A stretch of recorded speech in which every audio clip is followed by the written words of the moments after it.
La situation sur place était extrêmement critique. Quelqu'un avait délibérément saboté le coussin de sauvetage. Stella a dû ajuster le plan de secours en urgence. L'équipe a utilisé des équipements mécaniques pour soulever le véhicule. Puis le camion de pompiers a tiré le véhicule coincé. Mais le saboteur avait déjà quitté les lieux. Herman s'est juré de retrouver cette personne. Le lendemain, un nouvel accident s'est produit dans le parc. Les pompiers se sont précipités sur place. L'homme a suivi le camion de pompiers tout le long du chemin et a de nouveau perturbé les opérations de secours. Mais cette fois les pompiers avaient contacté la police à l'avance. Les agents sont arrivés rapidement et l'ont emmené. Boden a appris de la police que l'homme s'appelait Edgar. Il y a des années, lors d'un incendie de tente de mariage, son père avait subi de graves brûlures et était décédé. Toute l'équipe 51 se souvient encore clairement de cet incendie. Ce jour-là, l'équipe entière avait tout donné pour sauver chaque personne. Mais Edgar a toujours tenu les pompiers responsables de la mort de son père. Une rancœur accumulée pendant longtemps l'a poussé sur le chemin de la vengeance. Comme cet incident n'avait pas causé de blessures graves, Edgar a été rapidement libéré par la police. Mais il est immédiatement revenu bloquer l'entrée de la caserne. Boden a ordonné à son équipe d'appeler la police. Face à l'attitude agressive d'Edgar, il s'est placé devant tout le monde et l'a averti. S'il faisait encore un geste excessif, il serait immédiatement arrêté.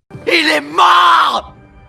Edgar a déversé toute sa colère accumulée sur Boden. Craignant que la situation dégénère complètement, Boden a ordonné à tout le monde de rentrer dans la caserne. Mais Violet s'est précipitée dehors. Vous croyez être la seule personne à avoir perdu quelqu'un? Violette! La seule personne à qui on a arraché quelqu'un brutalement? Son petit ami était également mort dans un incendie. Elle comprenait profondément cette douleur déchirante. C'était un accident. Un tragique accident.